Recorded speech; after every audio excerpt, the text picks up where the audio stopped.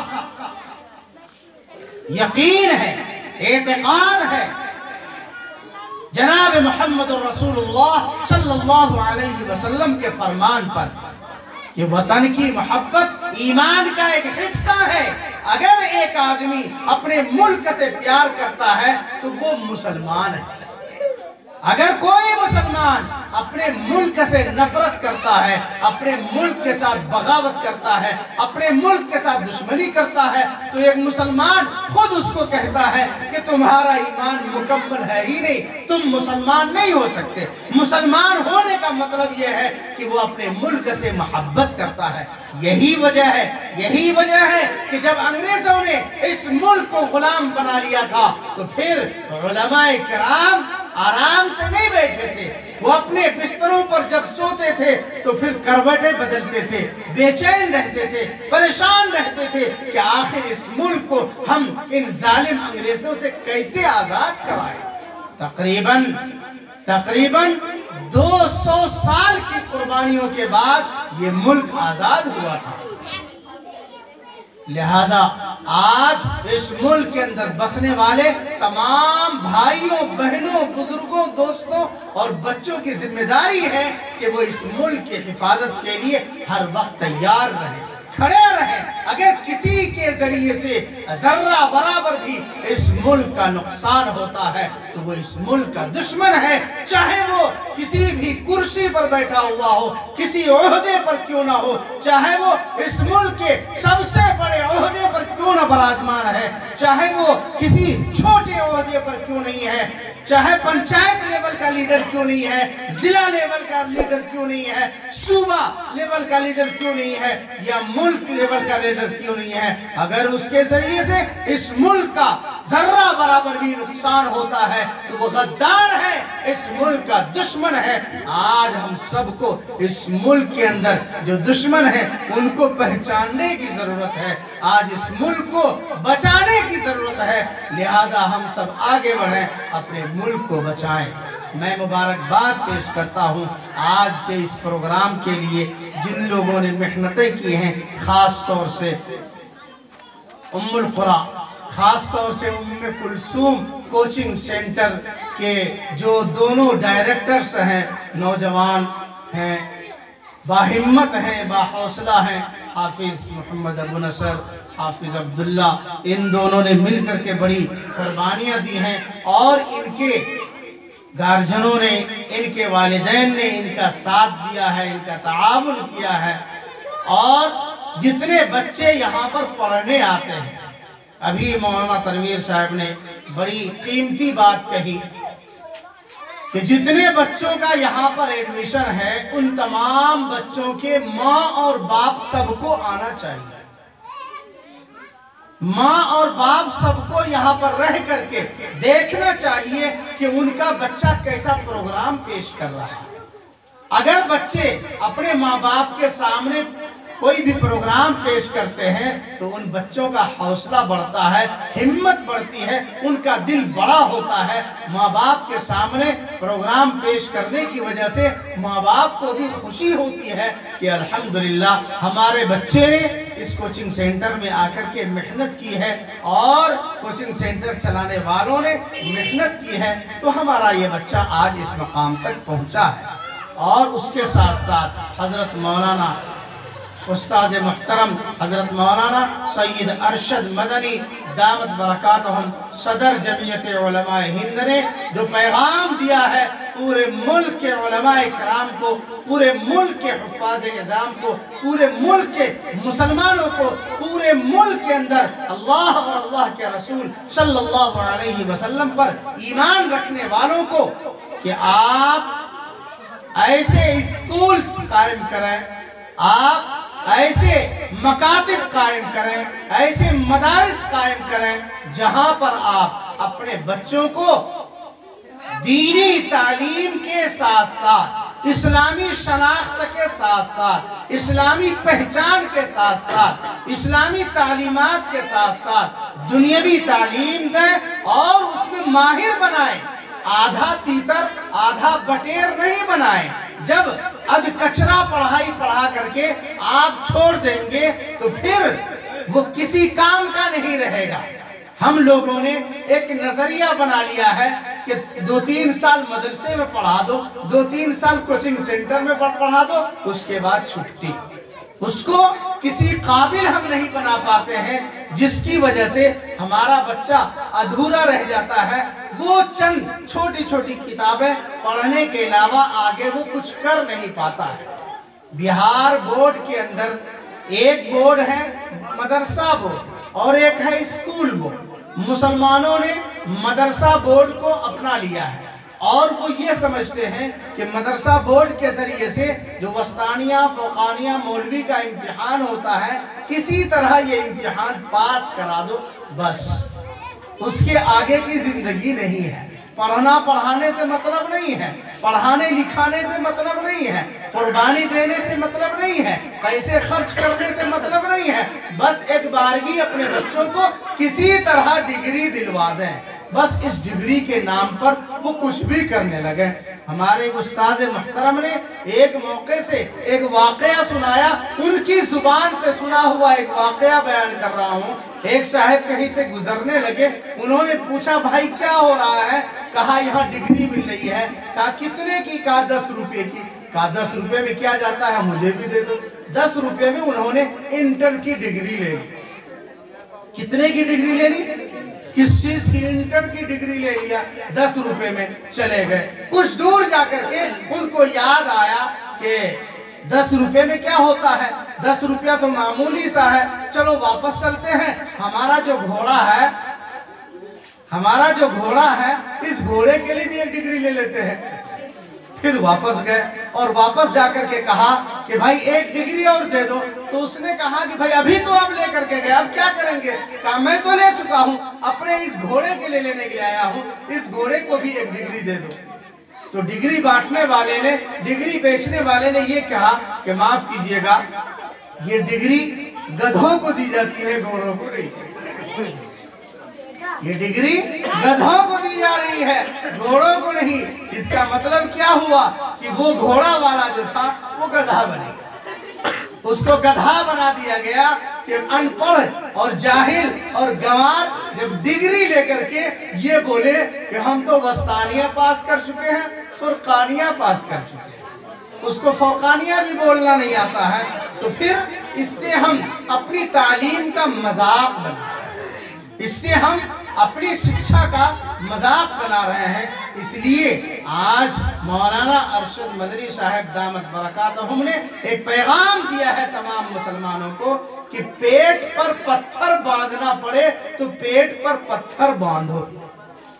پیٹ پر اگر تم کو پتھر باندھنا پڑے بھوک کی وجہ سے تو پتھر باندھو، لیکن اپنے بچے کو پڑھاؤ، پیسہ خرچہ کر کے اپنے بچوں کو پڑھاؤ، اپنی گاڑھی کمائی لگا کر کے اپنے بچوں کو پڑھاؤ، اپنی محنت کی کمائی خرچ کر کے اپنے بچوں کو پڑھاؤ، اور پڑھا لکھا کر کے سماج کے اندر اس کو اس قابل بناؤ کہ وہ سماج کے ہر وبھاگ میں جا سکے، ہر شعبے میں جا سکے، جہاں جہاں ہماری ضرورت ہے وہاں وہاں ہم جا کر کے آگے بڑھ کر کے اپنا حق لے سکے، اور اپنا حق لے کر کے ہم خود اپنے آپ کو بھی کامیاب بنائیں، اپنے سماج اور معاشرہ کے لیے ایک بہترین طریقہ دیں، تاکہ سماج کا ہر آدمی دیکھ کر کے وہ سبق حاصل کرے، عبرت حاصل کرے کہ جب یہ آدمی پیسہ خرچہ کر کے اپنے بچے کو پڑھا کر آگے ترقی کرا سکتا ہے تو ہم کیوں نہیں کرا سکتے ہیں؟ تو ہم سب اپنے بچوں کو پڑھائیں گے انشاءاللہ۔ اللہ تعالی ہم سب کو قبول فرمائے، اور جن بچوں نے آج پروگرام پیش کیا ہے ان تمام بچوں کو اللہ تعالیٰ ترقیات سے نوازے۔ جن بچوں نے آج کسی وجہ سے پروگرام پیش نہیں کیا، یقیناً ان بچوں نے دیکھ کر کے اپنے دل کے اندر عہد کیا ہوگا کہ آج اس مرتبہ تو ہم سے چوک ہو گئی، اگلی بار تو ہم ضرور حصہ لیں گے۔ ان پروگراموں کو دیکھ کر یہی فائدہ ہوتا ہے۔ اس پروگرام میں بچوں نے اس کاغذ میں لکھا ہوا ہے کہ کسی کو اول پوزیشن ہے، کسی کو دوم پوزیشن ہے، کسی کو سوم پوزیشن ہے۔ ہم تمام بچوں کو، بچیوں کو ایک بات کہہ دے رہے ہیں، پہلے اطمینان دلا دیتے ہیں کہ ہار اور جیت یہ دو چیز ہیں۔ ہر مقابلے میں ہار اور جیت یہ بیکار ہے، دونوں برابر لیول میں ہیں۔ ہارتا وہی ہے جو مقابلہ کرتا ہے، جیتتا بھی وہی ہے جو مقابلہ کرتا ہے۔ جو گھر میں بیٹھا رہے گا وہ نہ ہارے گا نہ جیتے گا۔ گرتے ہیں شہسوار ہی میدان کارزار میں، گرتے ہیں شہسوار ہی میدان کارزار میں، وہ طفل کیا گرے جو گھٹنوں کے بل چلے۔ سب کو یہ شعر سمجھ میں نہیں آئے گا۔ اس کا مطلب یہ ہے کہ جو آدمی مقابلہ کرتا ہے یا جو آدمی گھوڑا پر چلتا ہے تو گھوڑا پر چلتے چلتے کبھی گر جاتا ہے۔ جو موٹر سائیکل چلاتا ہے چلاتے چلاتے کہیں گر جاتا ہے۔ جو سائیکل چلاتا ہے وہ چلاتے چلاتے گر جاتا ہے۔ اور جو آدمی گھر میں بیٹھا ہوا وہ گرے گا؟ نہیں گرے گا۔ مقابلہ جو کرتا ہے وہی آگے بڑھتا ہے، اور جو آدمی سوچتا نہیں ہم موٹر سائیکل پر نہیں چلیں گے اس لیے کہ اس پر اگر چڑھیں گے تو گر جائیں گے، تو وہ کبھی سیکھ ہی نہیں پاتا ہے اور سب دن وہ پیدل ہی چلتا رہتا ہے۔ تو اسی طرح اگر کوئی بچہ یہ سوچتا ہے کہ ہم مقابلہ نہیں کریں گے ورنہ ہار جائیں گے تو پھر وہ سب دن پیچھے رہ جاتا ہے۔ تو ہم تمام بچوں کو یہ پیغام دیں گے کہ ہمیشہ ہر میدان میں مقابلہ کرنے کے لیے آگے بڑھنا ہے، آگے بڑھ کے مقابلہ کر کے جیتنا ہے انشاءاللہ۔ اور جتنے لوگوں نے ان بچوں کو انعامات دیے ہیں اللہ ان کو جزائے خیر عطا فرمائے۔ حوصلہ دینا چاہیے، دلانا چاہیے۔ تو جس ترتیب پر ان لوگوں نے انعامات حاصل کرنے کے لیے کامیابی حاصل کی ہے، ان بچوں میں اول پوزیشن کے لیے ہے خدیجہ اصغر۔ کون ہے خدیجہ اصغر؟ اصغر کی بیٹی خدیجہ، اس کو اول پوزیشن کا انعام ملا ہے۔ ایک ہے نغمہ ذاکر، ذاکر کی لڑکی ہے نغمہ، اس کو دوم پوزیشن، اور ایک نورستک کی لڑکی ہے نسا نورستک، اس کو سوم پوزیشن۔